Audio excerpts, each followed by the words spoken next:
മുഖ്യമന്ത്രി പിണറായി വിജയൻ BJP സർക്കാരിനെതിരായി സമരം ചെയ്യുന്നു. അതിനേക്കാൾ വലിയ തമാശ പറയുന്നുണ്ട്. ഡൽഹി പോയാൽ നരേന്ദ്രമോദി പറയുന്ന സ്ഥലത്ത്, അമിത്ഷാ പറയുന്ന സ്ഥലത്ത് ഒപ്പുവെച്ചെടുക്കുന്ന ആളാണ്.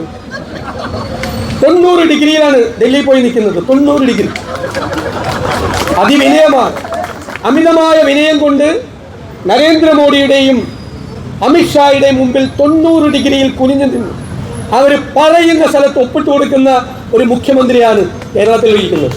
എന്നിട്ട് പറയാണ് ഒരു കുഴപ്പമില്ല, എല്ലാം ഗംഭീരമാണെന്ന്. 110 സീറ്റുമായിട്ട് വരുമെന്നാണ്. നമ്മൾ 100 സീറ്റുമായി അധികാരത്തിൽ വരും എന്ന് പറയുമ്പോൾ ഞങ്ങൾക്ക് 71 സീറ്റേ കിട്ടുള്ളൂ എന്ന് പറയാൻ പറ്റില്ലല്ലോ. 110 ആയിക്കോട്ടെ, പക്ഷെ ഇത് 110 സീറ്റല്ല. തോറ്റ് കഴിയുമ്പോൾ ഓടുന്ന വേഗതയുടെ, തിരിഞ്ഞ് ഓടുന്ന വേഗതയുടെ സ്പീഡാണ് 110 കിലോമീറ്റർ. കാരണം ഇനി ഓടുന്ന വഴിയിൽ പുല്ല് പോലും മുളയ്ക്കില്ല, അറിയാമല്ലോ. കാരണം ആ ഓട്ടമാണ് തെരഞ്ഞെടുപ്പ് കഴിയുമ്പോൾ ഓടാൻ പോകുന്നത്. ജനങ്ങൾ തയ്യാറെടുത്തിരിക്കുകയാണ്.